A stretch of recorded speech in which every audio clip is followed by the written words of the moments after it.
Pada diskusi kita kemarin kita membahas tentang komunikasi antar sel dan proses siklus sel, di mana kita mencari jurnal pada ChatGPT dengan referensi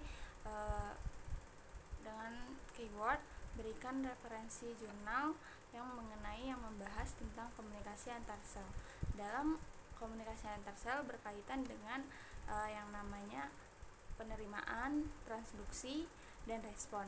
Dan saya memilih yang permasalahan dari respon karena permasalahan dari respon biasanya ada pada respon tidak sesuai atau kelebihan, respon terlalu lemah, respon tertunda, respon tidak spesifik, dan gangguan mekanisme feedback.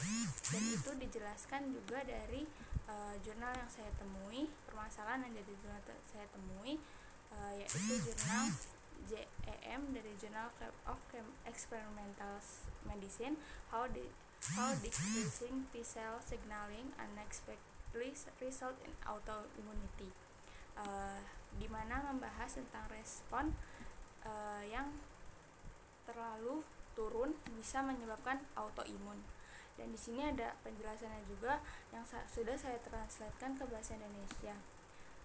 Perubahan pada mesin pensinyalan TCR dapat menyebabkan hilangnya toleransi dan timbulnya autoimunitas.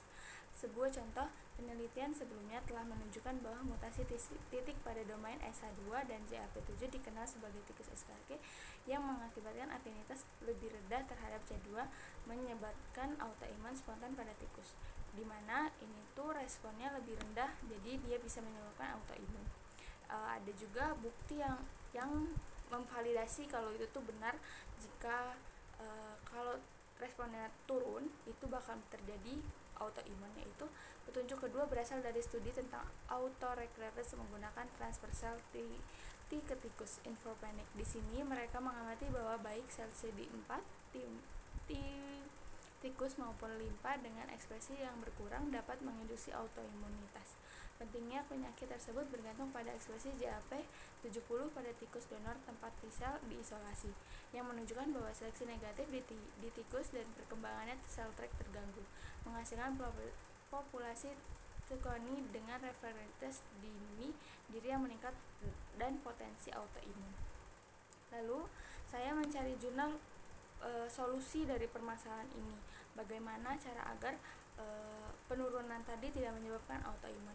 Dan saya menemukan jurnal dari jurnal Immunotherapy Manipulating Regulatory T-cell, A Promising Strategy to Treat Autoimmunity, yang dimana ini terindikasi 1, yaitu di sini jurnal ini menjelaskan bahwa terapi yang menstimulasi atau meningkatkan jumlah atau fungsi tract termasuk melalui ekspansi ex vivo, transversal, atau penggunaan agen molekuler yang mendukung fungsi supresif tract. Jadi di jurnal ini menyarankan menggunakan tract yang spesifik terhadap antigen auto, maka respon yang tidak tepat bisa ditahan dengan lebih baik, mengurangi kebutuhan respon imun yang berlebihan, dan sekaligus memperbaiki respon lemahnya toleransi.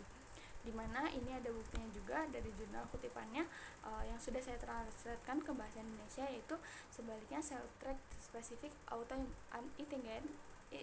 autoantigen dapat memberikan keuntungan berupa spesifitas antigen tanpa menekan sistem imun secara keseluruhan, dan dengan demikian merupakan alternatif yang lebih baik untuk pengobatan dan penyakit autoimun. Yang kedua, sel tract terapi autoimun mampu mencegah perkembangan penyakit autoimun.